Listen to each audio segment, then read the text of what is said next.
Hi everyone, and in this lecture series we are going to see about the various waste stabilization methods. And first let us see what is meant by waste stabilization. Stabilization of waste refers to the process of treating the waste materials and to make them less prone to decomposition, leaching or any other harmful effects which creates any other harmful effects on the environment. And what is the aim of this methods of stabilization is in order to reduce the potential for adverse effects on human health and environment. And let us see about the various waste stabilization methods. The most common methods are we have the biological methods, chemical methods, and the physical methods. In biological methods, we often use the microorganisms to break down the organic waste into compost. Either it can be done by anaerobic digestion or by aerobic digestion, and this reduces the volume of the hazardous waste. And second method is the chemical method. Here we are using some chemicals in order to neutralize the harmful substances and to bind them into stable compounds. Thus, we can prevent them from leaching into the environment. Example, when we are adding lime to acidic waste, this can neutralize the pH and it reduces the corrosivity. And next one is the physical method. Here we are going to alter the physical properties of the waste in order to make it less susceptible to environmental degradation. Here one method is encapsulation. This is capturing it. That is the meaning of encapsulation. Here the waste is immobilized with the solid matrix to prevent its release into the surrounding. Next, let us see about the solidification of waste. So, what is solidification? It is the process of converting liquid or semi-solid waste into a solid form to make them easier to handle, transport, and dispose it safely. And in this process, we are going to solidify by using solidifying agents or binders to the waste to immobilize the contaminants and reduce their mobility.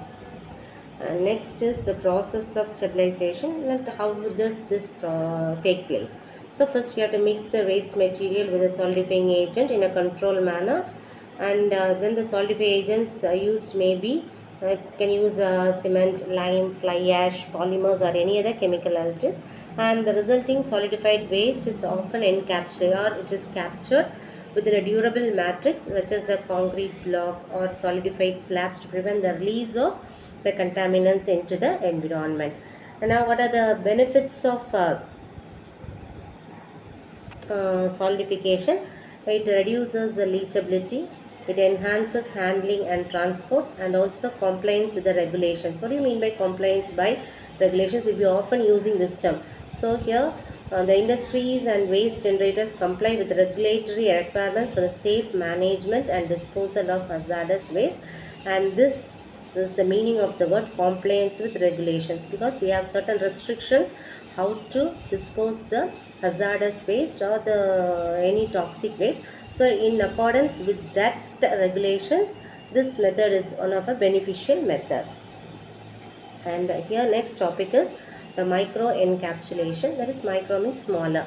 So micro encapsulation involves encapsulating tiny particles or droplets of a substance within a coating or shell, typically ranging in size from micrometers to millimeters. So smaller particles are being captured and they are being inactivated. So this technique is often used to protect sensitive or reactive materials and to control the release of these active ingredients or to improve the handling and dispersion of the substances.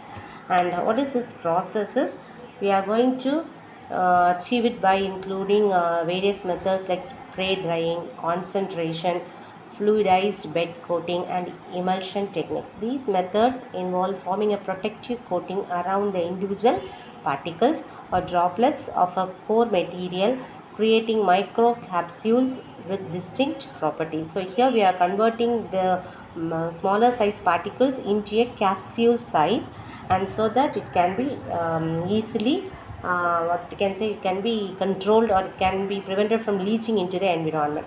So what are the applications?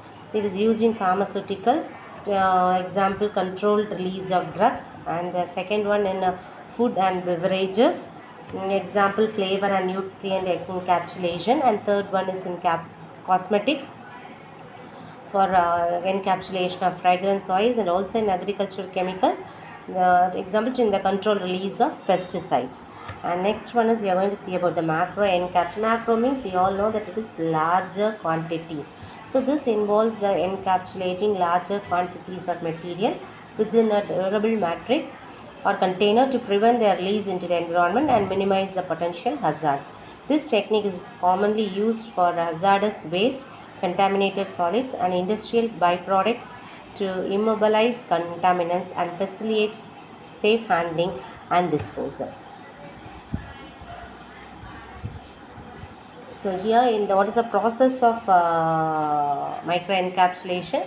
We are going to mix it the material with a solidifying agent such as cement to form a solid matrix, or encapsulating the waste within a sturdy container such as steel drums and concrete walls, and these encapsulated waste is then sealed to prevent the release of contaminants. So here we are going to follow the process of solidification in order to prevent the release of these contaminants. So what are the applications? Next one is I can use in hazardous waste treatment, in nuclear waste disposal, in contaminated site remediation, and also in industrial processes to mitigate the environmental risks associated with handling and disposal of hazardous waste. So I hope you all understood about what is stabilization of waste and what are the various methods, like what is solidification, and followed by micro encapsulation and macro encapsulation. So thank you for listening.